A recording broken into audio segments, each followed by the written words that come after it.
Good afternoon. This is Reading for Charity once again. This is the fourth of the 5 reviews we're going to get done this afternoon, and this time around, it is The Idiot by Fyodor Dostoyevsky, which is supposed to be one of the greatest novels of the 20th century. And I didn't like it. I thought I was actually going to really like this book. I thought I was really going to enjoy this book. Just given the blurb I'd read about it and the little bit of prep I'd done before starting it off, I thought it was going to be an enjoyable book. I was really, really interested in this one. And it was a long, boring story. So it's just short, 700 pages long, 667 pages. And again, it was a struggle getting through this book. I really, really struggled getting this one done. And I don't know whether it's because... Partially, I don't know whether it's because of the translation or the way that Dostoyevsky is actually written in the first place. So again, at the start of the book, as with all of these, there is a big chunk of blurb from the it's introductions, translators' notes, and this in the Dostoyevsky one. There's not an insignificant awardge of actual aren't we fantastic? Aren't we amazing? Look how brilliant we are when we come to doing these things. I mean, that's, there's a significant chunk which is just, basically talking about how fantastic Dostoyevsky is and how fantastic the translation is. And if this translation is absolutely amazing, then again, I'm a little bit disappointed. So maybe it's the literary effect again, and it's a little bit of what I complained about with Borges and Labyrinths. It feels a little bit of literary for literary's sake. So a lot of the conversations are long and flowery and unnecessary. And it literally is, there's a lot of scenes in there where a conversation which is essentially 2 lines long. I did have an example written down, but someone's pulled the bit of the book where I was marking it down. Where the prince is talking to Rogozin, I think that's the one, isn't it? Somewhere around here, I can't remember where it is. Where it's essentially just, the conversation is essentially 2 lines long. And it's the prince, it's Rogozin asking the prince whether he is in love with the woman, and the prince saying, well, yes. That's essentially the whole conversation right there, and Rogozin then storms off. That's it, 2 lines long. That is the whole conversation. He bursts in, says, "Are you in love with her?" The princess says yes, and he storms back out again. However, the way it is written, that this one scene takes, this 2-line conversation takes roughly 20 pages. And it's not because it's been over-dramatised, it's not, overly descriptive. In fact, descriptions in the book are, other than of what people are wearing, descriptions of the actual surroundings are very very sparse. So it's not Scott, with a 20-page description of a clock. It's not that at all. It's completely the opposite. But however, the dialogue is so overwrought. I mean, we're back to the 3 pages of a single paragraph, of a single sentence, of a single monologue. It's torturous. The dialogue, it just goes on for so long. And seriously, it was this 2-line conversation takes roughly 10 pages because both Rosige and then the prince basically just overdo the conversation to the ends of the earth. They just, I'm sitting halfway through this going, just look, you've said, and it was a truckle to get through. It really, really was. It was hard getting through it because every single conversation went on 10 times longer than it needed to. And it's hugely, hugely, hugely frustrating. It didn't feel like a 670-page book. It felt like a 900-page book. Because at the end of every single monologue, I had to put the book down and go have a drink.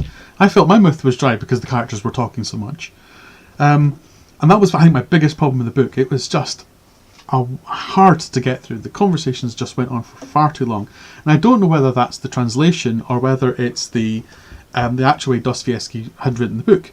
Now, the translator's note at the start went on saying that lots of other translators had cut down on chunks of the book, had made it much more streamlined, much more palatable for Western audiences.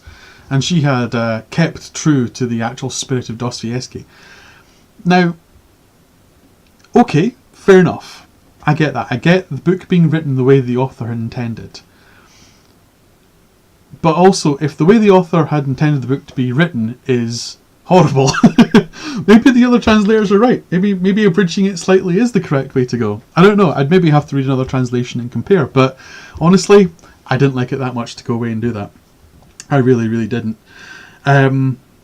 Other criticisms. Yes. So, my other criticism about the language, before we get into the actual characters, is that it feels like it's written for the stage. So none of the characters actually talk to each other. There's very little. There's two characters in a room, and they don't seem to be. One character talks to the other character responds. It feels very much like it's theatrical. You feel that the character gets asked a question and turns to face the audience and delivers a monologue to the back of the room. And then he turns to look at the other character, who then turns to the audience and delivers his monologue to the back of the room, or her monologue to the back of the room. That's how the conversations feel. It feels theatrical. It doesn't feel like a book. None of the characters feel real. And that leads me to the next bit. So none of the characters feel real. For starters, I mean, I understand the titular idiot, who is the prince, who is not an idiot, but he is open and simple and uncomplicated and doesn't do politics and doesn't do backstabbing, and is, a very honest figure. And then he was basically being thrown into this group of wolves, and then, seeing what happens and seeing how the world would unravel, or society would unravel, if people were actually honest. Even if there was one honest man in society, how it would, or that level of society, how it would start falling down. I get that's what it is, but all the other characters are either so stupid, vicious, backstabbing, or idiot. There's absolutely no reason for them to be in the positions they are in the first place. I mean, an early character, I can't remember his name now. It's completely gone off the top of my head. Gavrila, is that the one? Yes, Gavrila. He is just such an absolute nut job, and short-tempered, and he just Ganya. Yeah, Ganya. There we go. That's the one. Ganya. He's just such a ridiculous character. He would be never in the position he's in. He would never be in a position to try and win the hand of anyone in the aristocracy, because he is such a nutter. I mean, he just goes off at the drop of a hat on people he's never met before. His attitude towards everyone else is incomprehensible. His anger is just so great that he would have been, and this is a book that makes very, very clear that, death is available any time. Someone would have just killed him or had him killed. He's so annoying as a character to every single other person in the book. Not only is he a candidate for a hand in marriage, he's not just instantly killed. I don't understand it. I don't understand any of the characters in this at all. Why they're there. And maybe this is a reflection on my lack of knowledge about Russia in the period that this has been written about. Maybe everyone was, alcoholic and completely crazy, and even the nice people were actually just narcissists. Maybe my lack of knowledge of the history of Russia is letting me down there. That this is actually a really good expose on the internals of the Russian aristocracy at the time. But I really don't think so. I really just think it's a bad book. And it's down as one of the greatest novels of the 20th century, one of the greatest novels of all time. It's not for me. Not for me in any way, shape or form, I'm afraid. Yeah. So I'm not going to say much else about this. I'm genuinely not going to say much else about this, because okay, I am going to say all of this. The central character of the prince, and the titular idiot of the book, is so... Everyone's reaction to him is so different to everyone else's reaction that it essentially borders on the supernatural. Everyone is far more open around him. Everyone is far more willing to say what they think to him, what they feel about him. They include him in conversations. and they could have been plans, despite the fact that there's absolutely no good reason for them to do so.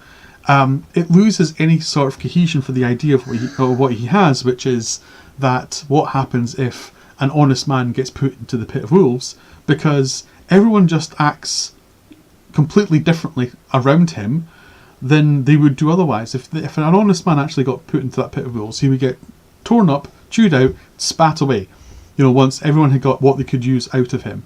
But no, they have to act differently for to make this book work. And so he may as well just be a magician in the book, walking around, and he's just got this big field of you will act different around him to make the book work. It doesn't work. The book does not work in any way, shape or form. So, should you read this book? Should you read The Idiot by Dostoyevsky? Honestly, in my opinion, no. I think there's better books out there. If you want to read it to discover whether it is one of the greatest novels of all time or whether it's one of the greatest novels of the 20th century, go ahead and read it. But I think read it with that head on. Don't go and read it with I want a good book. Because I don't believe it is. I don't believe it is a good book. What do I know? I'm not a literary genius. I'm just a guy. But yeah, I don't recommend this one. Not at all, really, honestly. And I'm sorry to say that, but I don't. Okay, so we're going to do one more review today, and it's going to be relatively quick because, as you might see behind me, my beautiful daughter is getting a little bit antsy about me having to do all these reviews. So I'm going to do one more, and it's going to be Tom Clancy, Red Storm Rising, and that's going to be me for the day. But until then, thank you very much for watching. Thank you very much for listening. This was The Idiot by Dostoyevsky. This is reading for charity. We're reading for the Archie Foundation, which is a fantastic charity. Helps sick kids in the northeast of Scotland. There's a Just Giving link in the description. If you've never donated before, please do so. It's a fantastic charity to support. I'm glad to support them. And until the next review, which will be in 2 minutes' time, thank you very much for watching. Thank you very much for listening. And good afternoon.